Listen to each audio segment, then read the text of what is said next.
Hey guys, thanks so much for watching this video.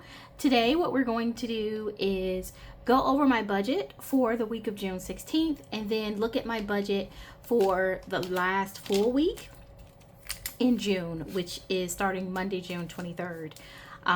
So let's first wrap up June 16th and then we will take a look at the next week.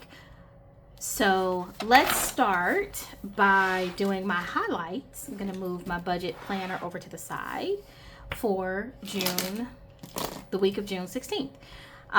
So I did decide to go on vacation the end of the week. So I don't have a ton of expenses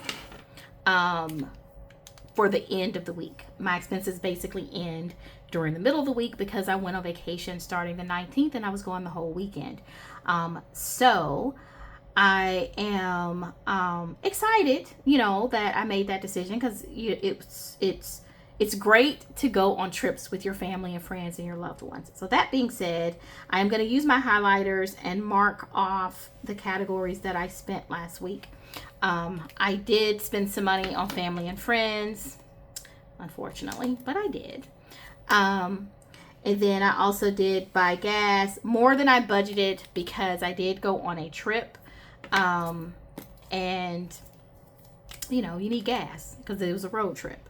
And I paid a lot of bills before I left. And that's basically all I did. Pay bills and then transfer money for my trip. Entertainment. This is actually the trip. And so not much going on for this week, if I'm being honest with you.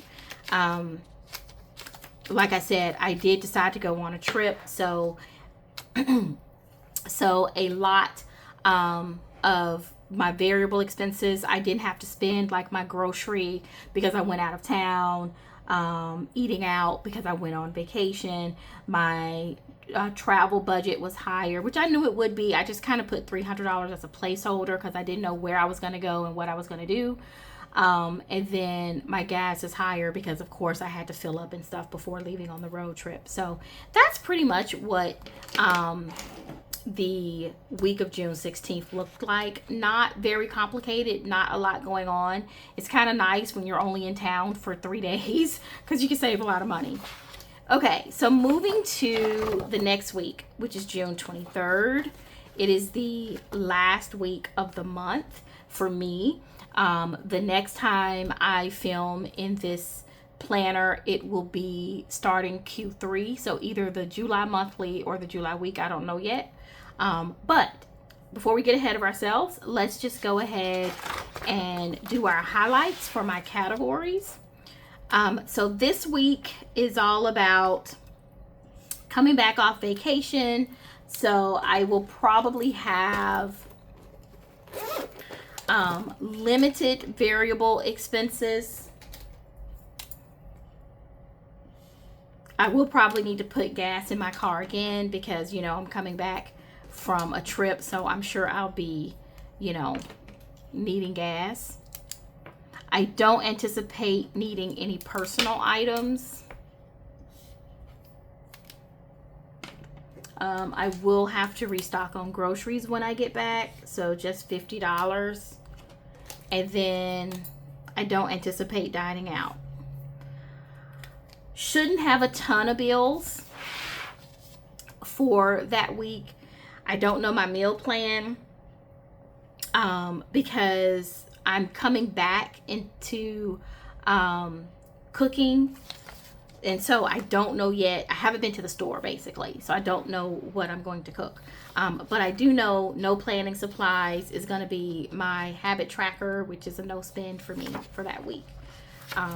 So that is what it's going to look like for this week. What I will say as we wrap up quarter 2 and we wrap up June, I am super excited about going into a new quarter, revisiting my financial goals, updating some of those goals, updating my travel budget and my plans for that. I'm just really excited for what the second half of the year is going to bring for me financially. And I just cannot wait to really dig into new inserts and a new planner, so to speak, for Q3. It's not going to be a new planner, really, just new inserts. But look for those videos coming up sometime over the next week or so. And then we'll be ready to tackle the second half of the year. So thank you so much for watching this. I know this was a quick one, but that's what it is. Sometimes they're just super short and really quick. I hope you guys have a great week planning. Happy planning.